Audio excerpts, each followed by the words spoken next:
नमस्कार दोस्तों, आज हम वृंदावन के तीर्थस्थल निधिवन के बारे में जानेंगे। वृंदावन कोई साधारण भूमि नहीं, यह वो धाम है जहाँ प्रेम सांस लेता है और हर वृक्ष हर कण भगवान श्री कृष्ण की लीला का साक्षी है।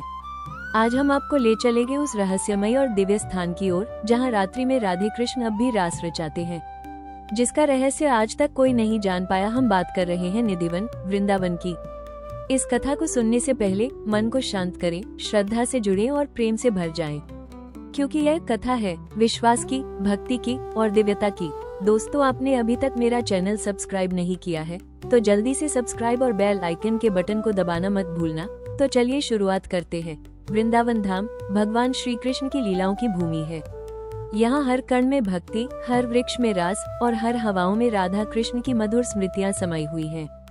इसी वृंदावन में स्थित है निधिवन, एक अत्यंत रहस्यमयी और चमत्कारिक स्थल।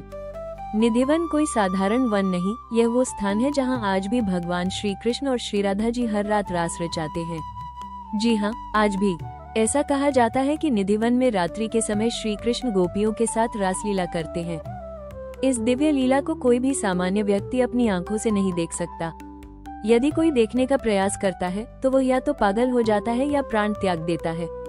इसलिए आज भी हर संध्या को आरती के बाद निधिवन परिसर को पूरी तरह बंद कर दिया जाता है। न कोई वहां रुकता है और न ही कोई झांकता है। स्थानीय लोग इस नियम का सख्ती से पालन करते हैं और मानते हैं कि यह केवल डर नहीं अपितु श्रद्धा है। निधिवन के अंदर एक छोटा सा कक्ष है जिसे रंग महल कहा जाता है। यही वो स्थान है जहाँ रात्रि में श्री कृष्ण श्री राधा जी के साथ शयन करते हैं, ऐसी मान्यता है।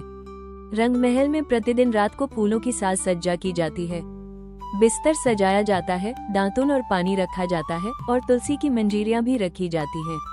सुबह जब मंदिर के सेवक उस कक्ष का द्वार खोलते हैं तो सारा सामान अस्त व्यस्त मिलता है, मानो किसी ने रात्रि में उस स्थान का उपयोग किया हो। ये दृश्य हर दिन दोहराया जाता है और सभी सेवक इसे दिव्य लीला मानते हैं। निधिवन में उपस्थित वृक्ष भी साधारण नहीं है। उनकी ऊंचाई सामान्य से कम है और उनकी शाखाएं नीचे की ओर झुकी हुई होती हैं। इन वृक्षों की विशेषता यह है कि उनकी टहनियां एक दूसरे में इस प्रकार उलझी होती हैं जैसे वे नृत्य करते हुए एक दूसरे को पकड़कर घूम रहे हों। स्थानीय मान्यताओं के अनुसार ये वृक्ष रात्रि में गोपियां बन जाते हैं और रास में श्री कृष्ण के साथ सम्मिलित होते हैं। प्रातः होते ही ये फिर से वृक्ष का रूप धारण कर लेते हैं। कोई नहीं देख सकता कि ये कब बदलते हैं। ये लीला केवल उन्हीं को अनुभूत होती है जो निष्कलंक श्रद्धा और पूर्ण प्रेम से यहाँ आते हैं। निधिवन का रहस्य वैज्ञानिक दृष्टि से आज तक नहीं सुलझ पाया है। कई शोधकर्ताओं और मीडिया ने यहाँ जाकर अनुसंधान करने की कोशिश की, लेकिन कोई स्पष्ट उत्तर नहीं मिला। कुछ कैमरे वहाँ रात में लगाए गए, पर या तो कैमरे काम करना बंद कर देते हैं या फुटेज मिलते ही मिट जाते हैं।